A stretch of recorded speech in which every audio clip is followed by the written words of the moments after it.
Assalamualaikum warahmatullahi wabarakatuh. Waalaikumsalam warahmatullahi wabarakatuh. Kembali lagi bersama saya Wilda di Tali Kata Podcast. Puji syukur kepada Allah yang telah mengembalikan kita dan mempertemukan kita kembali kepada bulan suci Ramadan, bulan yang penuh berkah, penuh ampunan, dan tentunya penuh kasih sayang. Kali ini pembahasan kita mengenai makanan halal yang higienis. Karena banyak di luar sana sertifikatnya aja yang halal, tapi kita tidak tahu produk dalamnya itu higienis atau tidak. Jadi kita sama narasumber kita yang sangat istimewa, yaitu Dr. Anda Hajah Ani Haniyah MA, selaku penasehat LP3H Muslimat NU Provinsi Bali. Apa kabar Ibu? Alhamdulillah sehat. Alhamdulillah sehat. Makanan halal yang higienis tentunya akan menjadi perbincangan santai kita pada pertemuan kali ini. Jadi mengapa makanan halal harus juga higienis, Ibu? Ya harus, karena kan itu dimakan oleh kita. Kalau tidak higienis itu nanti menimbulkan penyakit kan. Pasti ada bakteri-bakteri yang ada di dalamnya. Tentu ini harus betul-betul free ya, artinya bebas dari bakteri itu. Jadi penting itu. Iya, jadi penting banget makanan halal dan harus higienis ya, Ibu ya. Jadi bagaimana kebersihan dalam proses makanan menentukan kehalalan, Ibu? Ya. Tentu ini kan karena yang namanya halal itu tidak sendirian ya, tapi dia beriringan dengan thayyib.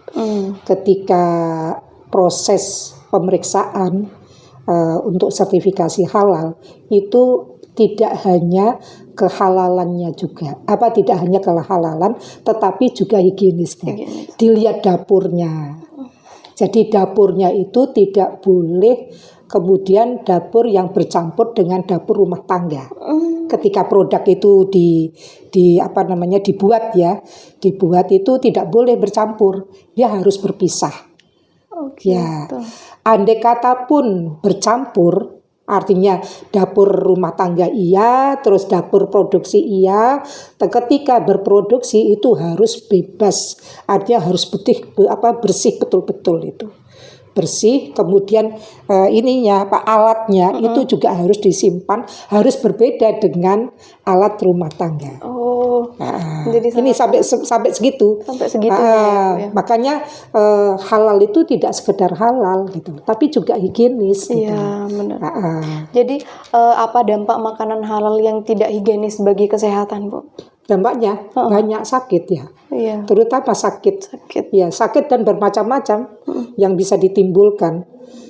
Bisa dia tuh sakit perut, bakteri ada dalam itu ya, disentri, diare gitu ya, itu bisa. Kemudian apalagi yang besar itu adalah umpamanya ada sakit ginjal kah atau sakit kanker kah, umpamanya kanker kan juga dari makanan dia juga iya, makanannya tidak sehat kan itu.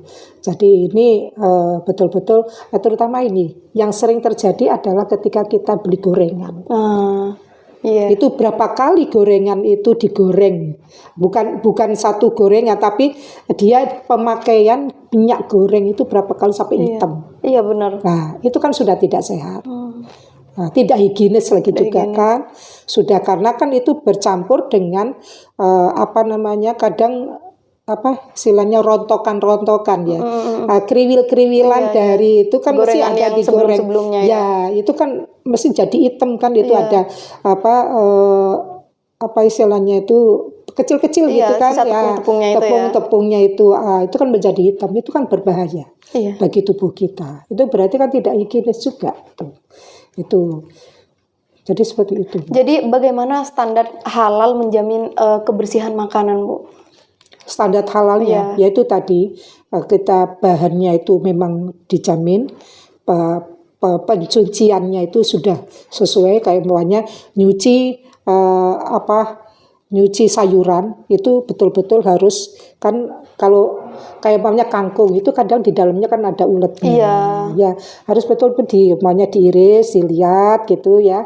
Terus nanti kalau apalagi itu terus dikasih direndam pakai air garam. Supaya ulet-uletnya itu keluar, terus baru digerojok. Jadi kan itu, jadi tahu digerocok ya? Iya, kayak disiram gitu ya? Bukan Pakai kayak keran itu air mengalir air ya? mengalir. Jadi kan sayurnya itu ditaruh di tempat yang lubang-lubang. Oh iya, benar. Ya, jadi kan najisnya itu keluar gitu. Oke. Nah, termasuk juga pencucian daging. Daging itu tidak sekedar dicuci kemudian dicemplungkan ke air dingin, tidak. Tetapi dia dicuci bersih pakai tirisan itu tadi. Betul-betul itu tidak ada darah yang mengalir keluar dari daging. Kemudian ketika memasak, daging itu harus dimasukkan ketika air sudah mendidih. Jangan air yang dingin, karena cenderung, coba nanti praktek Mbak di rumah, ada daging kemudian dimasukkan ke air dingin biasa. Nanti kan itu darahnya keluar. Oh iya. Merah kan jadinya di sampingnya, itu najis Mbak. Karena darah yang keluar itu najis. Najis itu tidak boleh dimakan, berarti tidak higienis itu. Oke. Makanya harus mendidihkan airnya dulu, baru dimasukkan dagingnya. Karena ketika daging itu masuk ke dalam air yang mendidih, itu darah itu langsung keset, dia tidak keluar, dia menjadi mateng. Karena kan tidak mungkin kita akan meres daging. Katanya Bu Ani itu darah di dalam daging itu najis. Tak peres, nggak bisa Mbak. Jadi satu-satunya darah yang najis itu darah yang keluar. Iya, benar. Kalau nggak keluar nggak apa-apa gitu loh. Iya. Ini sebenarnya sepele ya Bu ya, tapi banyak orang nggak tahu tentang hal ini ya. Iya.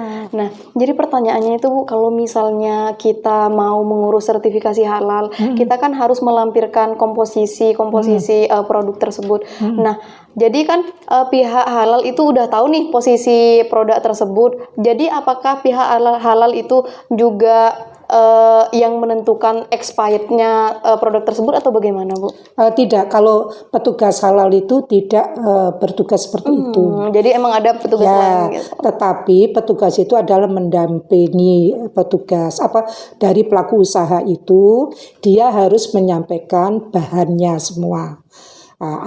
Semua bahan itu apakah sudah dijamin halal nggak persatuannya itu. Jadi semuanya harus ada sertifikat halal, kecuali itu kayak sayuran. Sayuran itu kan dari tanaman langsung, belum diolah kan, masih dari petani atau dari pasar kan gitu ya. Itu kan pembersihannya itu kan hanya dicuci kan, digerocok, dicuci gitu. Kalau mungkin ada ulet-uletnya ya nanti direndam pakai air garam gitu, terus digerocok gitu kan, dibersihkan. Itu saja, tidak usah cari sertifikat halal kangkung. Ya, tidak usah. Yang perlu sertifikat halal itu adalah bahan yang memang sudah diolah. Sudah diolah. Kalau yang masih murni dari petani gitu ya, itu tidak perlu. Telur itu juga tidak perlu dicari sertifikat halalnya.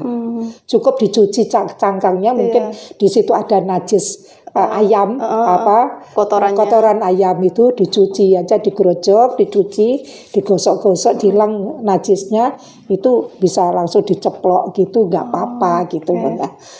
Tapi itu tidak perlu dicari sertifikat halalnya. Iya, tidak mungkin juga telur dikasih cap halal gitu.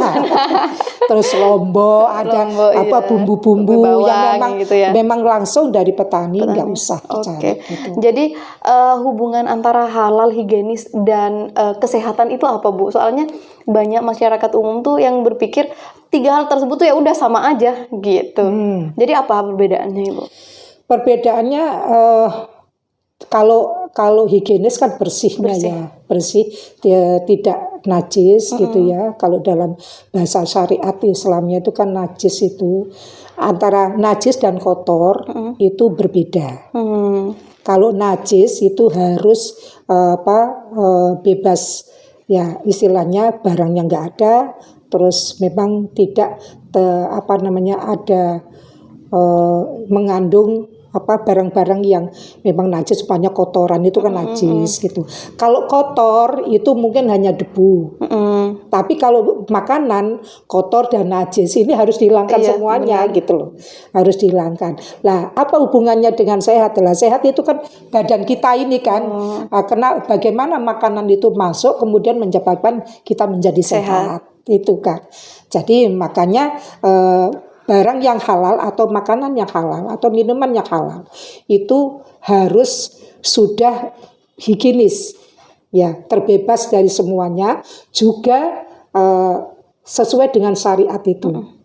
Jadi bisa jadi umpamanya ada gini, yang tidak boleh itu adalah hewan yang umpamanya yang buas, contoh ular. Ular itu kan tidak boleh dimakan. Ya. Itu walaupun dia higienis gitu loh, dicuci bersih, tapi kan tetap itu tidak boleh, itu tidak halal gitu. Tidak halal, tidak boleh dimakan gitu. Ya, sekalipun bersih dan higienis tetap aja ya, tergantung sesuai hukum yang hukumnya awal. Yang hukum syariahnya yang tidak membolehkan gitu. Nah, dan untuk apa juga makan ular kan gitu ya. Orang ayam banyak kok. Baik Ibu, pembahasan kita kali ini udah panjang banget ya, banyak hal yang bisa kita dapat dari perbincangan kita kali ini. Mungkin ada closing statement untuk para pendengar Ibu. Bersih itu adalah sebagian daripada iman. Jadi higienis itu kan termasuk juga bersih ya. Artinya segala sesuatu kalau kita proses dengan bersih, artinya dengan baik gitu ya, tentu ini akan menyebabkan kita menjadi sehat. Tentu jangan lupa itu harus halal semua, dari penyiapan bahannya halal, kemudian prosesnya juga halal, kemudian penyajiannya halal, kemudian nanti diangkutnya juga dengan pengangkutan yang halal kan gitu ya. Nanti disajikan di toko juga halal, tidak berjejer dengan barang yang tidak halal. Nah, itu harus betul-betul diawasi, diwaspadai agar kita ketika ibadah itu bisa diterima oleh Allah Subhanahu wa taala. Iya. Jadi kalau misalnya kalian punya produk dan tentunya butuh sertifikasi halal, silahkan aja langsung, karena pendaftarannya itu gratis dan prosesnya itu sangat gampang ya, nanti dibantu sama pihak halalnya. Jadi terima kasih Ibu sudah datang ke podcast kita kali ini. Semoga pembahasan kita kali ini penuh manfaat dan tentunya penuh ilmu yang bisa dipetik dan diambil oleh para penonton dan pemirsa. Terima kasih. Untuk pertemuan kali ini saya akhiri dengan wassalamualaikum warahmatullahi wabarakatuh. Waalaikumsalam warahmatullahi wabarakatuh.